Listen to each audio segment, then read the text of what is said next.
Hi, and welcome to Create Healing. You're going to be painting with me, Candace Mel. We're so happy to have you here today. We're going to be working on how to paint a pumpkin. This is really quick and really easy, and you can incorporate it into a lot of your paintings. So first we have our stencil, which you can get our traceable on Patreon printed and create a stencil out of it. There is a video that we'll be releasing on how to use our traceables, so you can look for that on YouTube or Patreon. And we're going to be using cadmium orange, dark green, cadmium yellow, brown, and some titanium white today. So we also are going to be using a large round brush, a small round brush, and a liner brush as well. We're going to start with our cadmium orange and some of our brown first. You can put all of your colors on your plate at once if you want, but I'm just going to use orange and brown first, and I'll add the other colors as we need them. It does not take a bunch of paint, and I'm going to be using a little bit more water with my paint today, primarily because I am working on multimedia paper rather than canvas for this tutorial. So first you'll want to get your brush wet. I always dab it on my rag so that it's not dripping. You want your paint to go on smooth, but you don't want it to drip down. If it's not going on smooth, you need more water. If it's dripping down, you need less water. Now we're going to pick up some orange and go around the curves and fill in this front part of our pumpkin. We want to fill it in completely, and we want to make sure our paint is thick and wet enough to where we can do some blending. So we want it to stay wet as we move towards the other steps. If you need to use a medium to keep it from drying as fast, you absolutely can.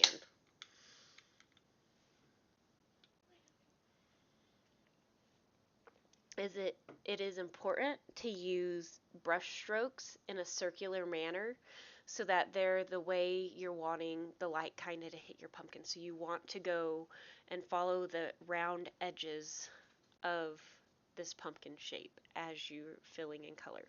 Next, we're going to take some of our brown and mix it in with our orange to make a lighter brown or a darker orange, kind of a dirty color. And you're going to do an outside ring around this first circle or oval of your pumpkin with this.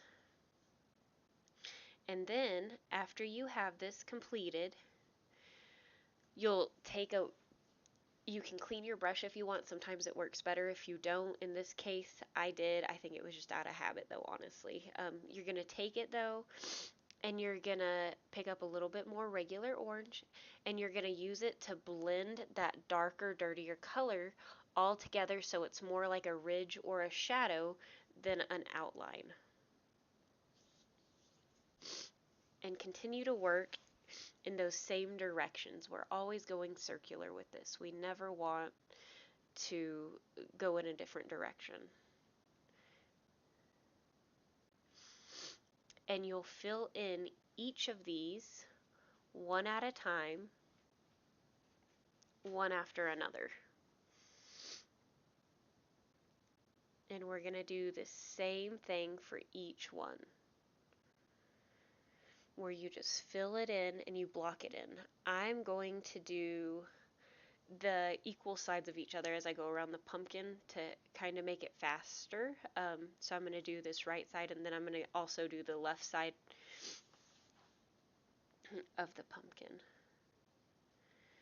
And so I'm darkening the crease because there would be a shadow on that side, and then I'm also putting another edge on it. I'm running out of paint a little bit, so hold on. Just pick up a little bit more and slap it on there. There is no right, wrong, or perfect. Pumpkins are really easy to do because any flaws are actually okay, because pumpkins have a lot of flaws. So you're going to keep working your orange into this to make sure that it's looking the way you want it to. Now these darker edges can be as dark or as light as you want. It is completely up to you. You do not have to follow any specific method or way of coloring it, and you don't have to use orange. If you want a teal pumpkin or a pale pumpkin, those Cinderella pumpkins. However you want to do it, this pumpkin can be completely yours. You can change this orange color with any of the other colors, and it will work just the same. I do recommend if you do the Cinderella pumpkins, which are like the pale, creamy white pumpkins, that you add a little bit of green in with your brown to give it that gourd color, kind of like a cantaloupe though.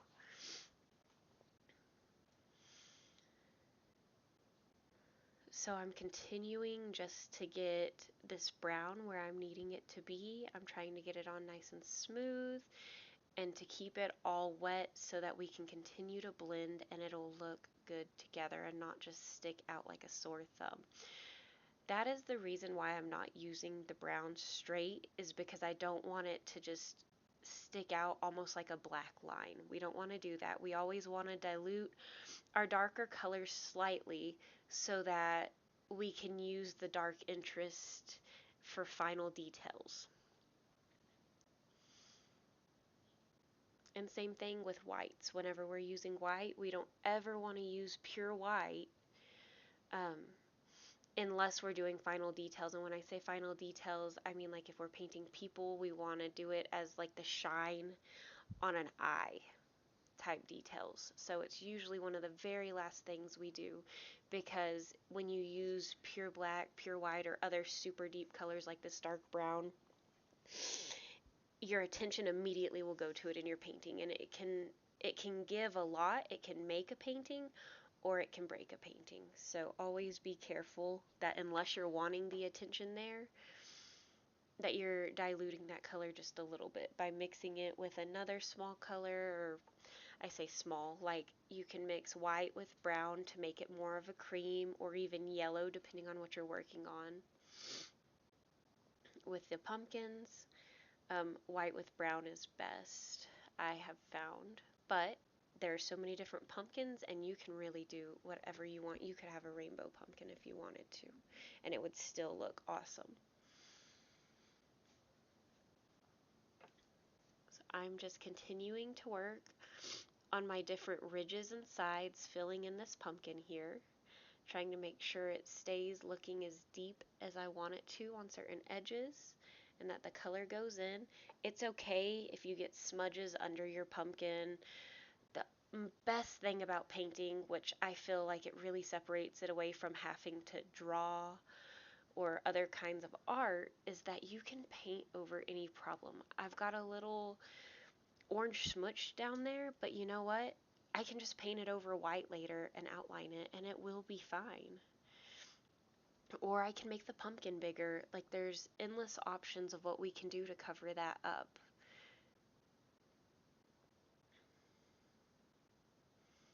And if you're ever trying to cover something up and you have difficulty covering it with white, then make a gray color first and cover it with gray, and then cover the gray with another color, because gray is the easiest color to cover. I'm not 100% sure why I heard this. I couldn't even tell you where I heard this from. I just remember hearing it. I watch a lot of art training videos, so I'm not sure which one I heard it on, but I started trying it and it really works. Gray makes everything easy to cover, and then you only need one coat of color on top of it. It is really, truly an amazing color, and I would love to know the why behind it. Maybe I'll research that soon. So we've got our last little triangles here for our pumpkin. We're going to just add a little bit of brown to that. We're picking up our small round brush. I say it's small, it's kind of a medium-sized brush. But it depends on the size of your pumpkin on whether, what size you actually get. The bigger the pumpkin, the bigger the brushes you want, because the faster you can go in this. So I'm using this small brush just to go in and kind of keep adding this dark brown detail until I'm happy with it, especially to these back parts, to make them look like they're behind our front parts. So I'm just following them around and trying to be detailed. Y'all are getting a nice little view of my face and eyebrow here. I apologize for that. Sometimes for details I feel the need to lean really close, and you'll notice I dab with my finger often. I feel like my fingers are my best blending tool, especially if you get them like wet, just dip them in your paint water. If it's your painting and no one else is touching it, lick your finger real quick and wipe what you're wanting to wipe. And it gives me so much more control when I'm blending.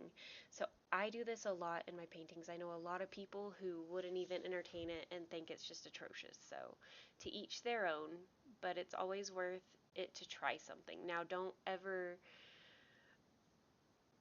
put your finger in the paint and have paint on your finger and then lick it. A lot of paints are actually toxic and can hurt you. We have some famous painters who actually went a little bonkers. They got mental illness from what is believed to be eating the paints rather than buying food because they chose painting over food. So, I mean, that's dedication, but the point is don't put the paint in your mouth. Don't eat it. It's not safe. And stay safe.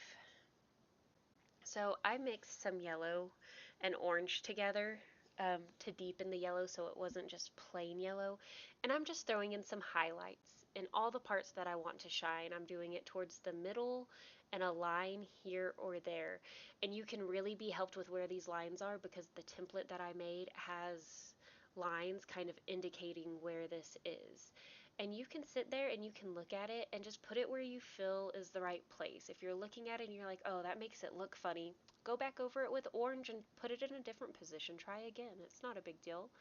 And if you feel like it needs brighter yellow, just put the straight yellow on it. You can even add some white to it to lighten it even more if you want more difference in color. And use white for like a white yellow for your highlights. Like I said, don't just use straight white because then it'll be really bright and it'll take away from all the other colors you've put into it so far. But adding this yellow and orange to it really adds some good texture. So, and I believe that was cadmium yellow, because it's cadmium yellow, cadmium orange, brown, and then we'll be using dark green. And I use soft body acrylics. I don't have a specific brand I recommend. It's just whatever I pick up at whatever store that has the color I need. Hobby Lobby, Michael's, Walmart, wherever I need to be. Dick Blick is my favorite just because price and the quality of their products. So I use mostly Dick Blick, but I also like Master's Touch and Artist Loft just fine. Now I am using some brown. I lightened it with the orange. It's the same brown that we did the outline with. And I'm going in and I am going to fill in all of our stem that we have here with this orange. I'm putting a light enough coat in to where I can still see the lines to help me make sure that it's a twisted stem and it still has that appearance in here. So I'm just going to feel it all the way in, trying to stay in the lines the best that I can. If you go out of the lines, that's fine, because like I said, you're painting, so you can just make lines thicker when you go to add those twists, or make it go in a different direction for a second. Do whatever you would like. I want this tutorial to help you do your pumpkins, but I want your pumpkins to still be your pumpkins and for them to be different, because if art was the same, if mine was the same as yours, there wouldn't be as much beauty to it. So feel free to mess around with stuff and add your own little twists here and there.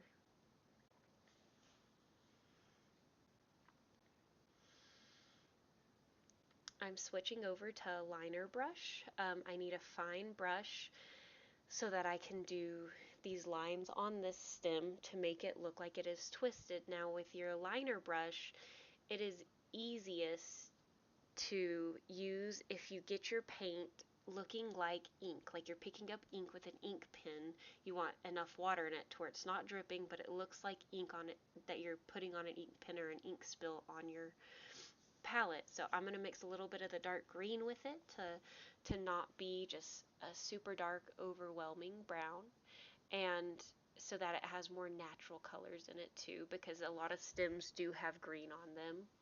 And I'm wanting it to kind of turn green as we get to the twisties in the foliage. So it's like a dark, dark green brown color that I'm using to now go over the twists in my stem.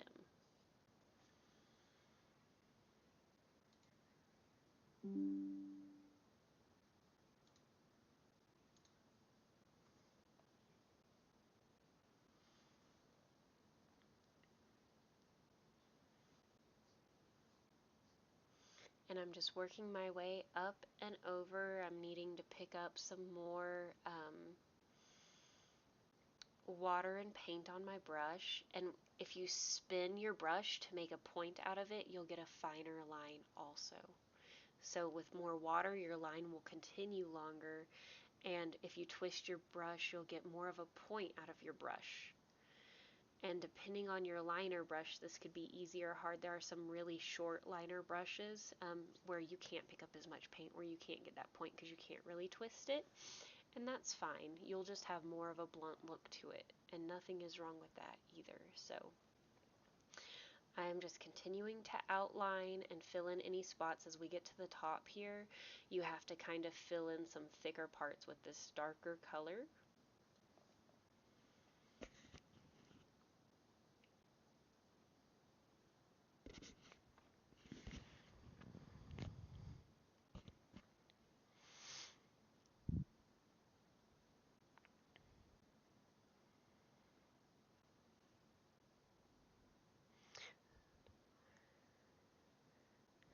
And just filling it in all the way to the tippy top here.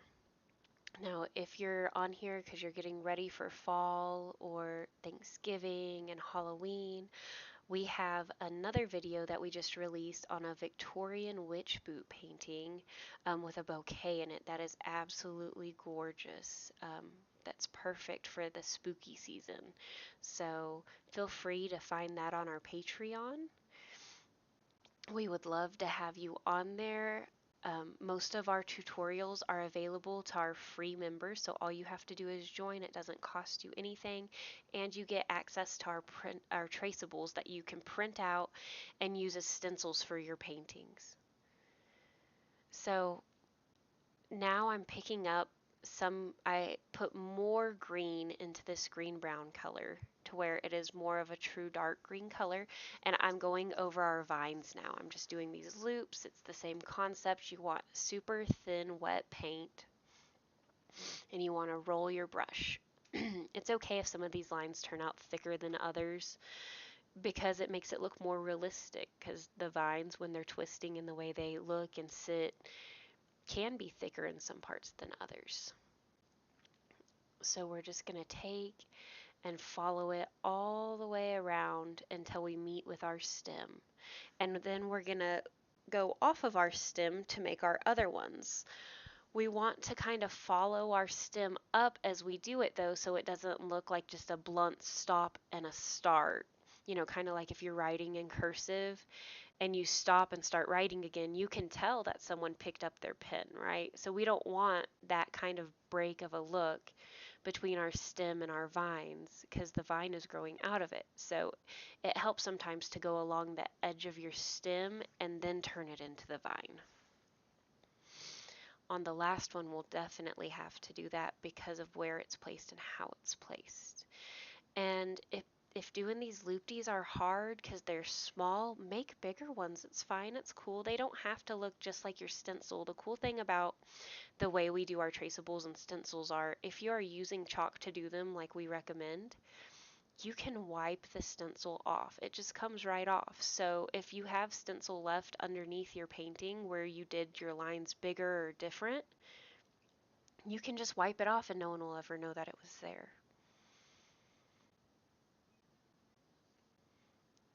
Alright, so this is where we're gonna have to kind of travel our stem and move with the natural shape of our stem. There we go. Let's go up the stem and around to make it look attached to it. And we're just going to keep pulling our little loops around and try to make them as delicate looking as we can. Now, if you make any mistakes, you can always go back through after you get it completed and fill in spots anywhere you want. But don't dwell on your mistakes too much because most people will not even see them. It is said that you should look at your art from 6 foot away for you to have the perspective of other people seeing it because we're so judgmental of our own art that to see it the way someone else sees it, you need to take a step back about 6 foot away and then look at it. And that is how other people will see it. So you might be focusing on a detail or trying to fix something that no one except you, because you're doing it, would ever even notice. And a lot of the times I find if I focus too hard on one part, I end up making it worse instead of better. And um, I just really can appreciate whenever I remember to take a step back. That was just great advice that I got. And I believe it was Bob Ross that I got that one from.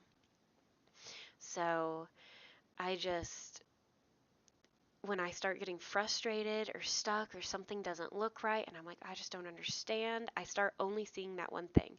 So I set it down, walk away, and come back to it and look at it from across the room and come back. And it's like it's a whole different painting. And then you can begin to work on the things that really need the work. So I'm just adding some more dark to this. The stem just doesn't look right to me. Like I want it to twist more. So I think what I'm going to do is add more shadows and more highlights to make this better. I could leave it like this, but I'm just not happy with it. So if you want to leave it that way, it still looks great. It doesn't look bad by any means. I just want a different look. So I want a color that's not as dark as my outline of my stem, that's a little bit lighter but still darker than that original color that we made for our outline of our pumpkins. So I'm just going to put a little bit more brown in that same color we mixed, and I'm filling in this stem with it. And I am a lot more happy with this darker stem color. And then I'm going to use some parts to round it around because it kind of spiders out at the stem where it meets your pumpkin. It kind of goes down it a little bit. And it's usually shaped, just like I said, like a cantaloupe or a watermelon, where it cores out like a spider web on the edges. So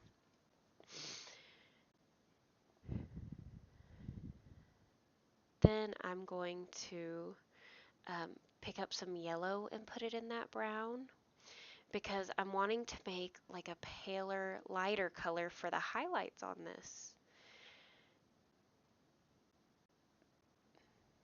There we are. And this will help us to look a little more twisted. So I like this a lot. This did turn out the way I wanted it to be. It's harder on the smaller spots to do highlights. You can get a finer brush and do it, but I'm not that worried about it for this tutorial, and I want to keep it simple. So we'll just stick with that brush and move on. I wish I would have just left it here, but I go on to grab titanium white to make this color even lighter because I could not see the highlights from the way I was standing and the way my light was reflecting. So I'm going to lighten it up a little more. Now, when I lighten it up, I end up not liking it as much. So you can continue to lighten it up more if you're wanting it, or you can keep it just like this. I am extremely happy with this and wish I would have kept it here. But I think my total end picture is still great. So here's my lighter color. I just put a tiny bit of white in with that same yellowy brown color that I had mixed up there. And then I'm filling it in here. And so this is really, really light. This is where I'm going to actually start using my fingers to kind of take some of the paint off and blend it a little because I was so unsatisfied with this. You can see the immediate regret that I kind of went through over using this color. Um, so I just try to blend it a little more and then go back and fix some of those lines that it covered on my stem to kind of save some face. But it was absolutely better before this. This is exactly what I was just talking about. You focus on something, that's not even a problem. If I would have taken a step away, I would have seen that. It really wasn't a big deal. So I'm mixing more of that dark color just so I can go in and kind of put some of my lines back over it where I have now messed them up. It is okay to make mistakes. It's okay to cover up your mistakes. It's okay to keep working and keep changing until you like the way it looks. Just because someone says, hey, this is what you should do, doesn't mean that's your style or that you're going to like it that way. Do what your style is. Find what you like. And it'll mean more and it'll be even more special and perfect in its own way. So I strongly encourage everyone to just kind of flow, especially when you're doing art. You get so much more out of your art when you flow.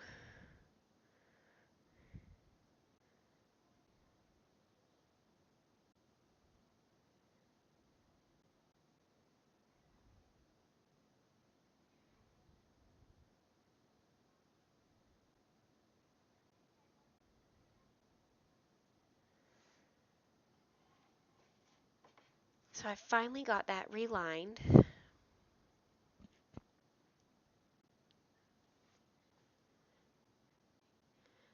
and I'm going to go in with some lighter color. Now that I have white, I went ahead and I took some of that white um, color mixed with that brown. This is that same color I just used in my stem, and I'm putting some more highlights on top of the texture that we already added to make our pumpkin shiny, because most pumpkins are a little waxy. So that white ended up being really light, so I'm just kind of muting it just a little bit and making it more of a washed out color by putting a light dirty scrub of my orange back over it. You don't have to do this. You can keep it white, you can keep it darker. It is 100% up to you. There we go. See, I tilted my paper up because when the paint is drying, it can get shiny, and the way the light reflects off of it, like you can see on the stem right here, it can be hard to see some of those details, especially if you're like me. I have bad eyes, so um, I have to move stuff. But it's okay to pick stuff up and move it and look at it in different light to see if you like it or not. Sometimes I even take it outside because the sunlight seems like it is the true tell-all. The sunlight will give you the most information on how accurate your colors are and your highlights are. Now, I picked up some of the green and I just pulled this dark green as it was. I love this color so much. And so I just used it straight out the bottle, dark green, and I'm filling in the leaves with this color.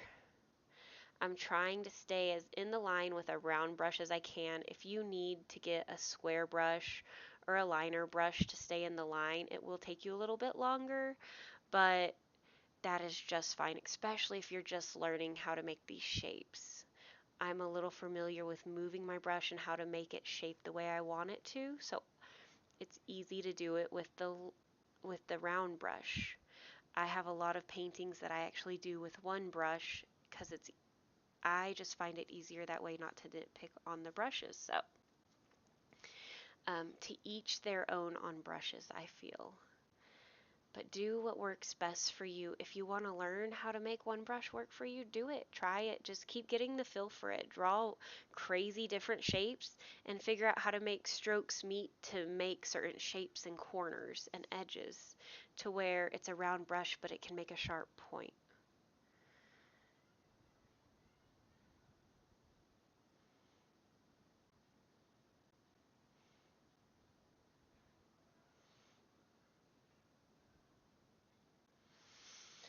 So then we're going to take some of that yellow and we're going to start in the middle of our leaf and kind of pull the yellow out towards the edges.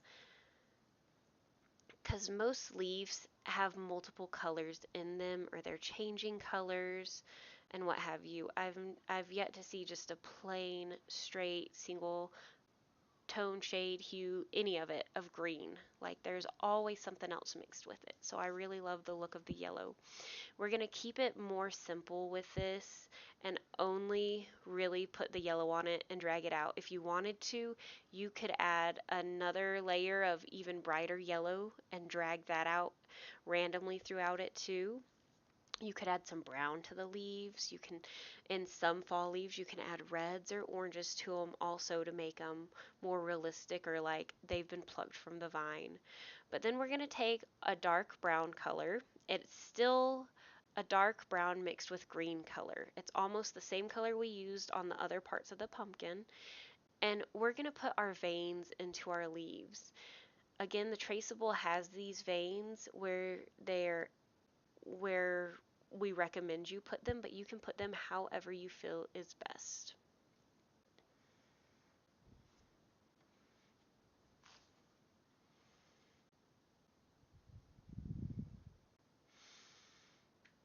And I'm just putting them in and making sure they're dark enough to see. It's kind of hard from here to see while the paint is wet, but it's starting to look good. I do like these leaves, and sometimes it's not all about making hyper realistic detail just to make a cute or good painting. You can make a fun painting with just a couple different colors, with just a highlight, with just a base. Some colors look good with just a that color and an outline of black or white around it can look really, really good and really pop. So especially for things like these pumpkins, because we use them to decorate so many different things. If you're making a sign or something, you can easily bring it to life if you're putting a pumpkin on a sign by outlining it in black or white, or some people will outline it in black and then white, like a nice fine line around it, and it makes everything pop, and for whatever reason it adds a ton to it. So just use it to your advantage. Use it to make whatever project you're working on come alive. All right, so now we've got our last little piece of this dark green on the leaf, so we'll go back in again with our green yellow mixture to spread out, and that's all I'm doing. The screen kind of cuts it off, but it's just where I used my brush that was already dirty from the green. I picked up some yellow and I made a little spot just for it where it's like a lime green color. And I'm doing the same thing, just working from the center out, dragging that color through. And I still want to leave bits and pieces of that dark color to be seen though. I'm picking up the dark brown green color and I'm going to put some veins in this leaf as well. Are these really called veins in leaves? I actually have no idea. They look like veins to me, just like ours, so I've always just called them that. I don't know if I am even saying it right because I don't know that they are veins, but that's what we're going to go with for today. So if you hear me say that you have no idea what I'm talking about, it is the dark lines in the leaves that create ridges in the leaves.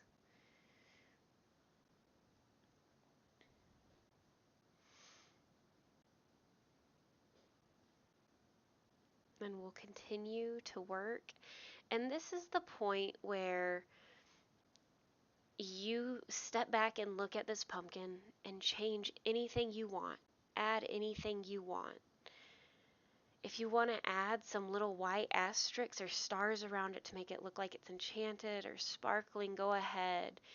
If you want to put this pumpkin on a black background and then do some, stars or something around, go ahead. If you want to add, I don't know, a spider web coming off of one of these vines going to the floor, go right ahead. Make it yours, make it fun, and enjoy it.